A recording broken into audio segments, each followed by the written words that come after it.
Alright, this is probably going to be a pretty hard video to film because of the lighting, but we're going to try to do it anyway. This is my daughter's room. I told her I was coming in here to help her get everything cleared out, get rid of some stuff, clean some stuff up, get rid of the trash, and just kind of straighten everything up. She's already started pulling things out. It looked bad, trust me, but it didn't look this bad. She just pulled all this stuff out. I'll even show you her closet. It is looking atrocious. So we've got to, I'm gonna just kind of stand off to the side and show you all the way around.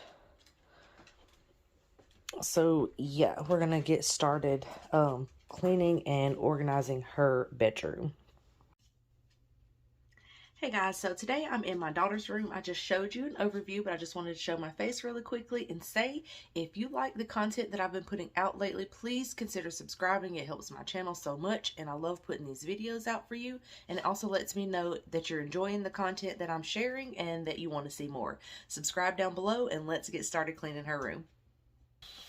Alright, so I've got my trash bag and my donate bag, and we're just going to go through and start putting stuff in them and separating stuff out as well.